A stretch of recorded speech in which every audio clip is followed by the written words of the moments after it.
Tiap kekasih atau wali Allah memiliki keistimewaan dari makhluk Allah yang lain. Satu di antaranya, wali Allah asal Aceh yang bernama Abu Ibrahim Woyla. Banyak karomah atau keistimewaan yang diberikan Allah, terungkap semasa hidupnya. Simak video ini. Abu Ibrahim Woyla merupakan seorang ulama pengembara yang berasal dari Aceh Barat.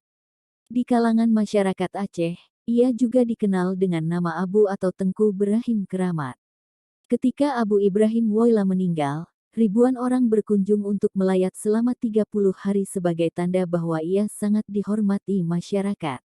Abu Ibrahim Woyla dilahirkan tahun 1919 di Kampung Pasi Aceh, Kecamatan Woyla, Kabupaten Aceh Barat dengan nama lengkap Tengku Ibrahim bin Tengku Sulaiman bin Tengku Husein.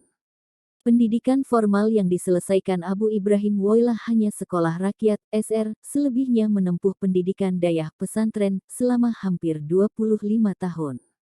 Selama hidup, Abu Ibrahim Woyla pernah belajar selama 12 tahun pada Syekh Mahmud, ulama asal Loknga, Aceh Besar yang kemudian mendirikan dayah Bustanul Huda di Blangpidi, Aceh Barat Daya. Salah satu murid Syekh Mahmud ini adalah Abuya Muda Wali yang kemudian menjadi ulama tersohor di Aceh. Selain itu Abu Ibrahim Woyla juga pernah belajar pada Abu Calang, Muhammad Arsyad, dan Tengku Bilyatin Suak bersama rekan seangkatannya yang bernama Tengku Adnan Bakongan. Setelah Abuya Muda Wali kembali dari Makkah dan membuka dayah Darussalam di Labuhan Haji, Aceh Selatan, maka Abu Ibrahim Woyla kembali belajar kepada Abuya Muda Wali selama 2 tahun untuk memperdalam tarekat Naqsyabandiyah. Selesai belajar kepada Abuya Muda Wali, Abu Ibrahim Woyla kembali ke kampungnya di Pasi Aceh. Tak lama setelah kembali ke kampung halaman, Abu Ibrahim Woyla mulai mengembara tanpa seorang pun yang tahu kemana tujuannya. Menurut seorang menantunya yang bernama Tengku Nasruddin, Abu Ibrahim Woyla pernah menghilang sebanyak 3 kali selama hidupnya. Pertama sekali selama 2 bulan, kedua kali selama 2 tahun, dan ketiga selama 4 tahun.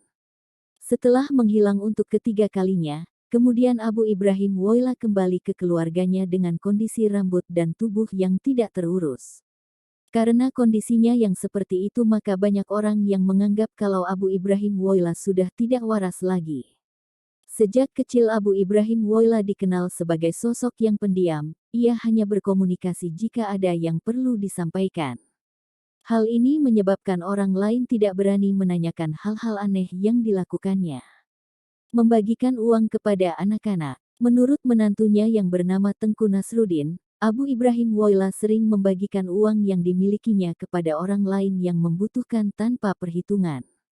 Kebanyakan yang menerima uang tersebut adalah anak-anak, terkadang ada anak-anak yang menerima Rp50.000, Rp20.000, atau bahkan hanya Rp1.000.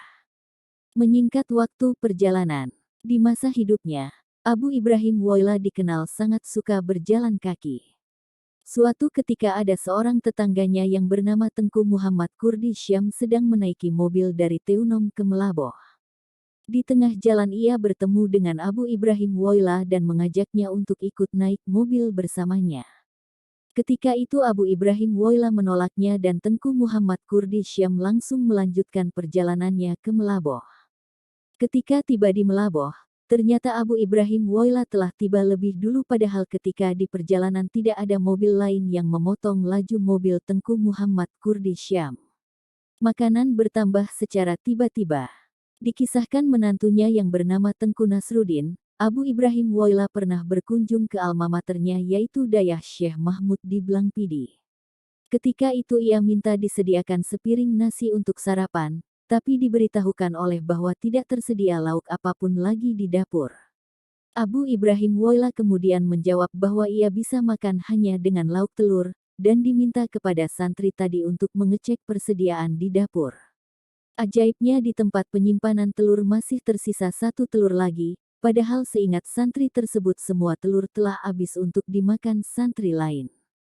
Abu Ibrahim Woyla datang berkunjung ke rumah salah seorang saudaranya dan minta sedikit nasi dengan lauk sambal udang belimbing. Istri tuan rumah memberitahukan kepada suaminya bahwa pohon belimbing di rumah mereka tidak ada buahnya, tapi sang suami tetap berkeras agar istrinya tersebut mengecek ulang pohon belimbing tersebut. Ketika diperiksa kembali, terlihat bahwa pohon belimbing tersebut memiliki 3 buah belimbing yang cukup untuk membuat sambal seperti yang diminta Abu Ibrahim Woylah. Menjadi tamu Gus Dur. Suatu ketika dikisahkan Gus Dur kedatangan seorang tamu dari Aceh. Biasanya Gus Dur menerima tamu dengan kondisi seadanya mengingat ia kondisinya yang sedang sakit.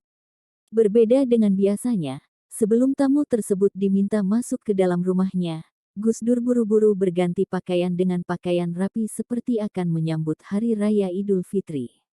Ketika tamu tersebut masuk, Gus Dur dan tamunya tersebut hanya bersalaman dan tidur dalam posisi duduk selama lebih kurang 15 menit. Setelah sang tamu bangun, ia langsung berpamitan tanpa ada obrolan apapun. Ketika hal itu ditanyakan barulah diberitahukan bahwa yang datang itu adalah Abu Ibrahim Woylah, seorang ulama sufi dari Aceh. Meramalkan tsunami. Ketika tsunami atau smog melanda Aceh pada tahun 2004, diceritakan beberapa orang bahwa Abu Ibrahim Woylah telah memberitahukan hal itu melalui isyarat. Salah satu di antaranya dikatakan bahwa air akan naik setinggi pohon kelapa. Hal ini dikatakan kepada salah satu muridnya yang bernama Mukhlis yang sekarang bermukim di Dayah Bustanul Huda atau Dayah Pulo Iye, Desa Dayah Baro, Calang. Cerita lainnya, 15 hari sebelum tsunami murid-murid Abu Ibrahim Woylah telah diperintahkan untuk menjauhi pantai.